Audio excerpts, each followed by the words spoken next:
This is Drew with thepodcastingstore.com, your one-stop shop for all things podcasting and remote learning.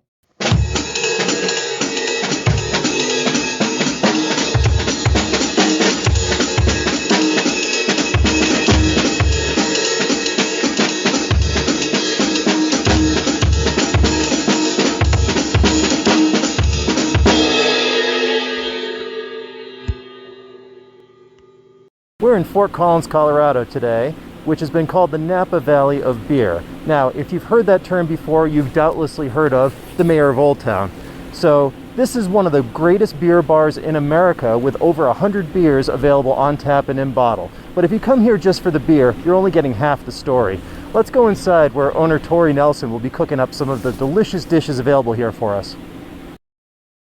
All right, today we're at the Mayor of Old Town, and Tori Nelson is going to make for us the Mayor Mac and Cheese and walk us through the thought process of why this is an amazing dish, and the next time you're at the Mayor, you need to order it.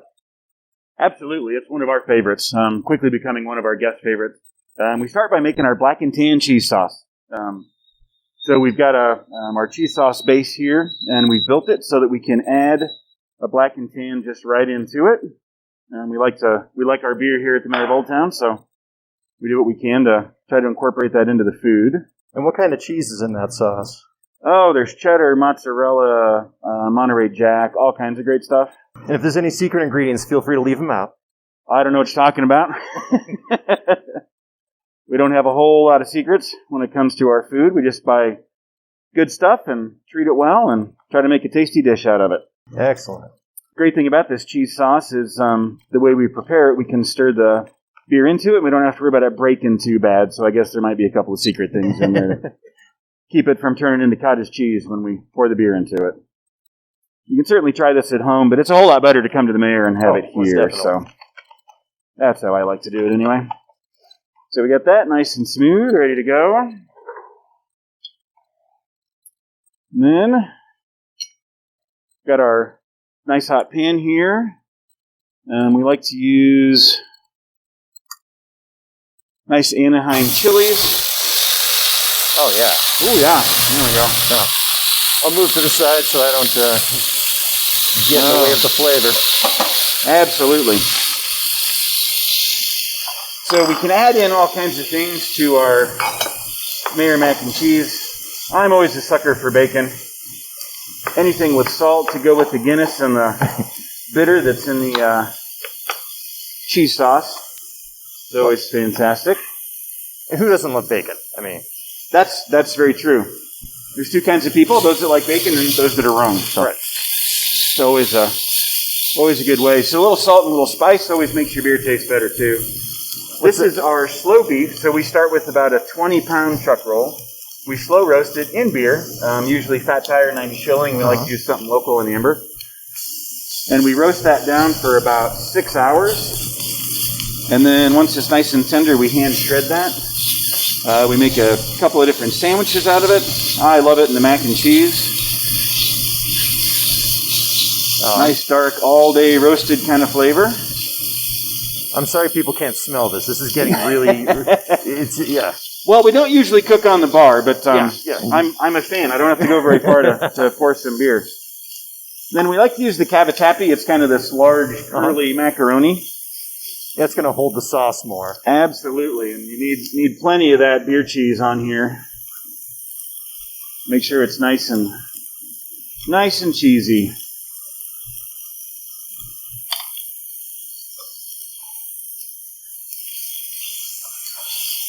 And we actually, in the cheese sauce, used Guinness and Old Speckled Hen, which is a British bitter. Very similar to an American Pale Ale or an IPA, so it has a little bit of bitterness to it. Nice maltiness. And Guinness is one of my favorite beers. We help make sure that stays nice and fresh down here when we when we keep it going.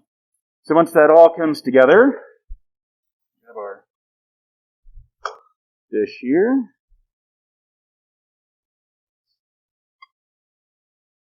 Oh, that looks great. This was something new as we got reopened down here at the Mayor. Then we take some Mexican queso fresco. which is similar to like feta or some of those. It's a nice dry, fresh cheese. Yeah, it's going to be more of a crumbly, so it's not going to melt into it. It's going to complement it. Absolutely. Gives you a little bit of extra texture and a little bit of extra salt on top. There's actually a couple of forks right there if you want to grab one and give it a try. See what you think.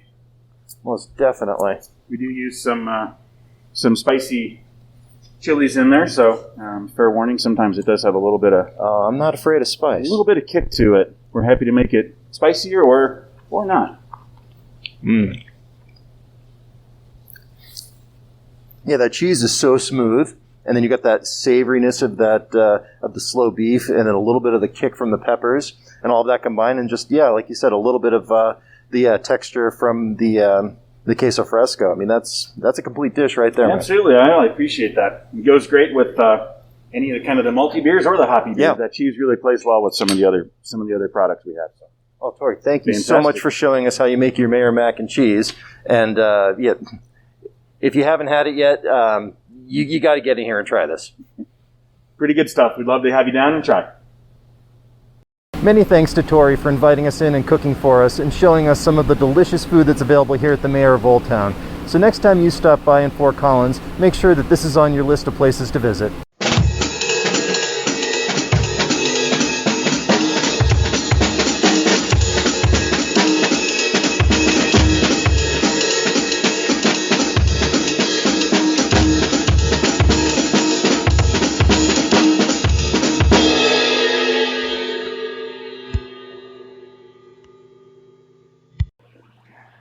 So now we're going to show you how we made that video that you just saw.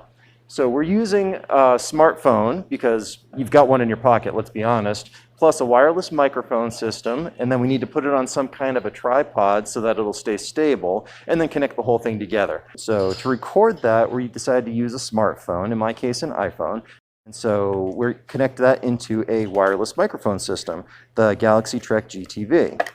This has a receiver as well as a corded lavalier microphone. So the receiver needs to connect into your smartphone. So for the iPhone, you're going to need an adapter, which goes from the lightning port to the 3.5 millimeter input.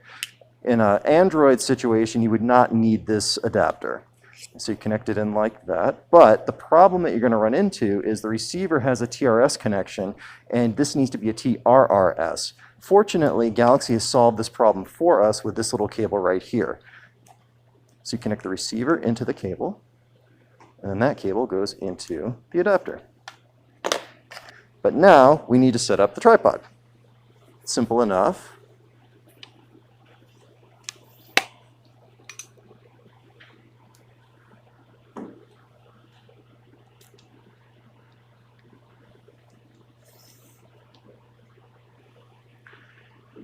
Now to connect the phone to the tripod, or in this case it's a microphone stand, we're going to be using the small rig clamp mount and the Vastar universal phone holder.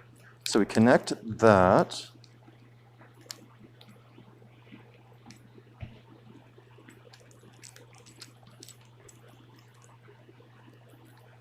And we clamp it onto the mic stand.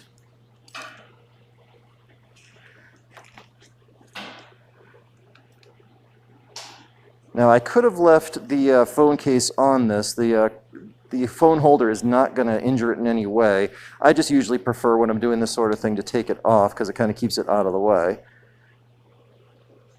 And then we've got that. So then you just turn on your wireless system. Always turn on the receiver first. And then the microphone. So you clip the lavalier mic onto your shirt, and then you're good to record.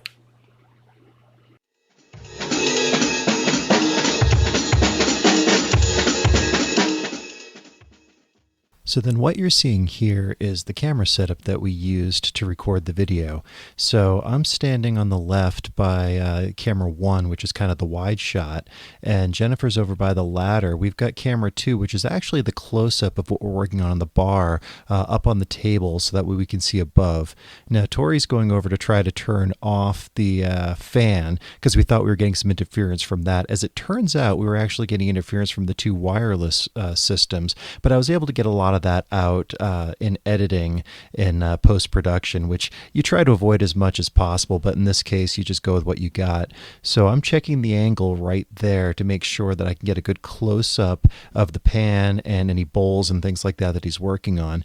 And Jennifer's trying to level the wide shot. The issue we had with that was the bar provides a great horizon against the frame, but the screens at the top weren't level in the same way at that angle. So we had to pick one or the other. It was going to be out in one dimension no matter what we did. So I chose to keep the bar level since that was probably what your eye was going to get. Now, Jennifer's raising up the camera angle ever so slightly, just to make sure that the camera's not looking up at us, because that would be a really weird angle. So these are the considerations that we had when we were setting up the camera. It's not just position, but also angle and height, as well as having that additional aerial camera, if you will, for the close-up, so that it provides a really different view of what we're working on and looking at. So that way, when we do the two different shots, they look different enough, and you can really see what's going on the cooking and the process that Tori's using to make the food.